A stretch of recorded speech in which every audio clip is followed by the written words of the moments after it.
আমাদের যারা এখানে দাঁড়াইছি 3 এবং 4 নং ওয়ার্ডের বাসিন্দা, আমাদের যে চরম ভোগান্তি এটা আমরা দীর্ঘদিন যাবৎ সহ্য করে আসতেছি।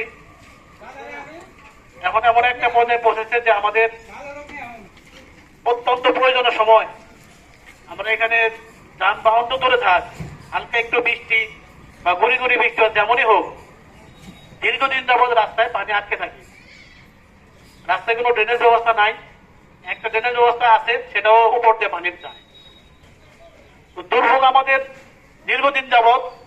আমরা এর আগেও যারা পৌরসভার কর্তৃপক্ষ আছে, ইউনো মহোদয় আছে, সবাইকে জানানো হয়েছে, তারা এই বিষয়ে জানে, কিন্তু তারপরও তারা কি কারণে এত অবহেলা করে বা কেন এটা করে, এটা আমাদের একটা বিরাট প্রশ্ন। তো যারা কর্তৃপক্ষ আছে তাদেরকে আমিও আমাদের এলাকাবাসীর পক্ষ থেকে বলবো যে এই বিষয়ে তারা দ্রুত কার্যক্রম শুরু করুক। মানে আর দেরি করার সময় নেই, এটা এখনই কোনোরূপ মানে আমাদের দাবি এখনই করা হোক। কারণ ধামরাই পৌরসভায় এইরকম বাজে রাস্তা, এরকম ভাঙা রাস্তা আর একটাও নাই বললেই আমার মনে ধারণা। এখন পৌরসভায় যে কোনো জায়গায় ভাঙা রাস্তা বললেই আর কিছু বলার দরকার হয় না, এই রাস্তাটা সবাই অটোমেটিক চিনে গেছে যে ভাঙা রাস্তা কোনটা।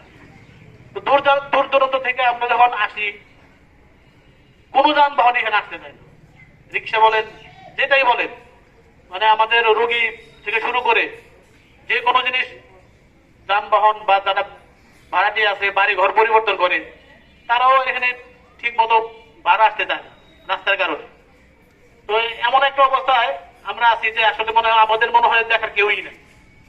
অনেকবার জানানো হলেও তারা এর আগেও একবার রাস্তাটা সংস্কার করছিল, সেটা ন্যূনতম। এই বৃষ্টি যখন হয়েছে, বৃষ্টির মধ্যেই সংস্কারটা হালকা হালকা হয়েছে, যেটা পর্যাপ্ত ছিল না। এরপরে রাস্তার উপরে সারা মাসই পানি জমে থাকে, কোনো যানবাহন আসতে চায় না। আসলে আমরা যদি ডাবল ভাড়াও দিতে চাই, তারপরেও তারা আসতে চায় না। তো এখন আমাদের ভোগান্তি অনেক বেশি, অনেক বেড়ে গেছে। কর্তৃপক্ষকে মানে যদি আমরা বলি, তারা অবহেলায় যত্নে আমাদেরকে ফেলে রাখে, রাস্তা শুধু মেপে যায় বলে অবহেলা, মানে যেই দিচ্ছি এই একটা অবস্থা।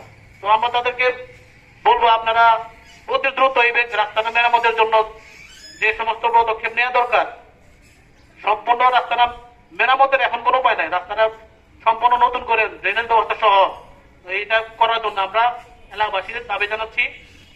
এখন বাকিটা কর্তৃপক্ষ দেখবে এটা কিভাবে কি করা। ধন্যবাদ।